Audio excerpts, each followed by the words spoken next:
Christian Novels Audiobooks, The Story of Wayne and Jean Vozzolo. The Cross Penny Series, Kisses of Mercy.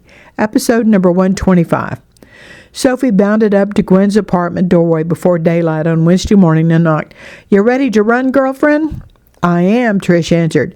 "That's so nice of your folks to pick me up so we can run around Vozzolo Produce and shower before breakfast. I'm excited about enrolling in school this morning." "I'll give you a list of what I'm taking in the class periods. Maybe we can be in the same classes," Sophie said. "Bye, Gwen. I'll catch the bus to Vozzolo Produce and work on the fence this afternoon." "Are you still planning on eating supper over there?" Trish asked. "We have been invited every night from now on, so just plan on riding the bus there unless I tell you different, okay?" Gwen answered back. "You got everything you need for school?" "I do," Trish replied, "thanks to you." After the door closed, Gwen said to herself, "No thanks to God and Mark." Woody was already out in the field when Sophie and Trish started running. They soon caught up with him, and Trish asked more questions about Travis. He was delighted to fill her in on many of the gaps. Sophie just listened. "I feel like I know him better now, thanks," Trish said. "You'll really like Sunny Hills Nursing Home. So will Travis. I'm so excited about my family being put together again. I had lost all hope, especially when I got tossed on that bus to the middle of nowhere." After one complete round trip, Sophie and Trish took off to the ladies' showers in the mess hall. Woody ran toward the night pickers and watched them work. He followed them to the shipping area and watched as items were weighed, recorded, and sorted into the most efficient delivery protocols in the back of the unmarked Vozzolo Produce truck. "Where's this one going?" he asked. "To some 5-star restaurants in the city," someone answered. "What about the other trucks, the ones that have Vozzolo Produce marked on them?" Woody asked.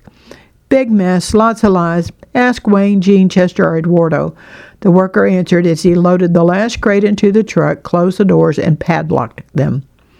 Woody watched as the driver and a second worker climbed into the truck to head to the city.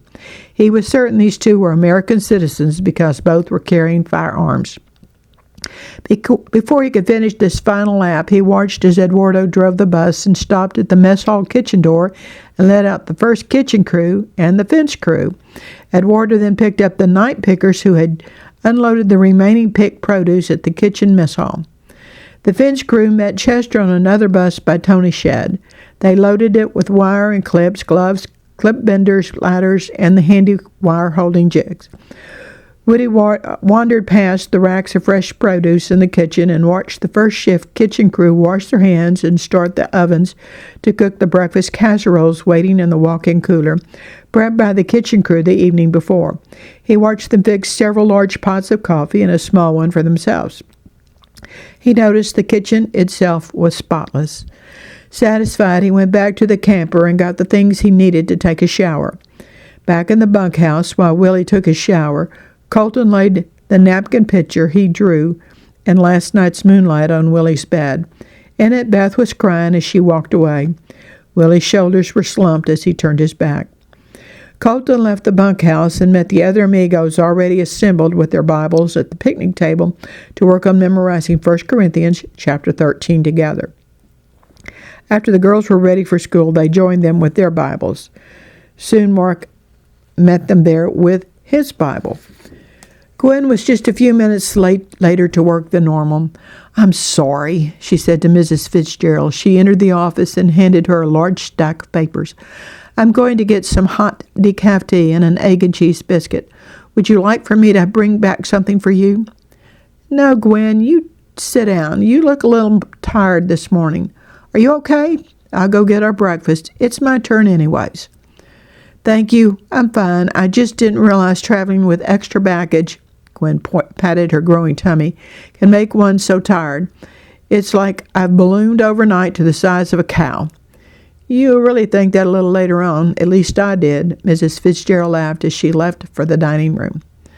Gwen saw Pastor Lorimore and Honey head to the dining area. She stepped into the hallway to greet them. "I missed you." Honey came over and hugged Gwen. "We just got married. Now, what's your name?" she asked. As Gwen hugged her back, she replied, "My name is Gwen." "Oh, what a lovely name. I've never heard it before. This guy's taking me to breakfast," she pointed to Pastor Lorimore. Quickly, Gwen gave Pastor Lorimer a report and then asked if he would be willing to preach Sunday and present faith, hope, and love at both churches. She told him about the shirts at the first church. I would be honored to do so, Pastor Lorimer replied.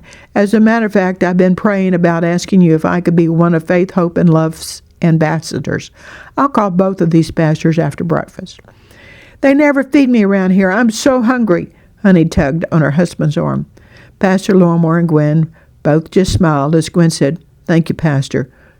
"No, thank you," he replied. Mrs. Fitzgerald and Gwen enjoyed a peaceful breakfast while they went over all the paperwork. "Let's see here. I leave you alone over the weekend, and I come back to 2 more residents that Sunny Hills Nursing Home is more than ready to take care of. Then I give you a day and a half off, and you come back and put 5 applications on my desk. Is that about right?" Mrs. Fitzgerald laughed and took a sip of coffee. Gwen laughed and sipped her tea as Mrs. Fitzgerald started with Travis's application and medical record. "Tell me about Travis." With Travis's application, I have a copy of his medical records and his daily routine. There's also a handwritten note in here giving you permission to talk to his sister Twitch and his friend Woody. Elwood. As a matter of fact, Woody will be over here after a while to check us out. Mrs. Fitzgerald furrowed her brow. "I can't believe this. Have you seen his daily routine? Physical therapy once a month, no outings to anywhere. The more I read, the madder I get. For crying out loud, he's a war hero, and he's treated this way?" She laid the papers down and picked up Homa's application. "Gwen, explain the same last name thing here with Travis Todd." Gwen started explaining when Mrs. Fitzgerald stopped her.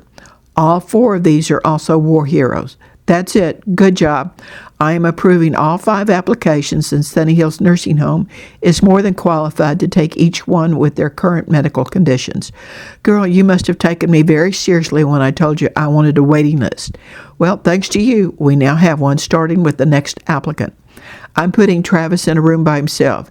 He doesn't need an old codger in there to keep him awake at night snoring." Gwen giggled. "That's what he's got now. I heard him, and that was in the middle of the day." "Are you finished with your breakfast?" "Yes, thank you." Mrs. Fitzgerald picked up the phone and started dialing the nursing home with the 4 best friends. "You're welcome," Gwen replied as she picked up the dirty dishes and left the room. After putting them in the kitchen, she started making her rounds, greeting everyone and giving away hugs. Honey wanted another hug and easily got it. Bertha caught her attention. "Thank you for getting me here. Honey and I went through grade school together, and I know some of the other residents, too.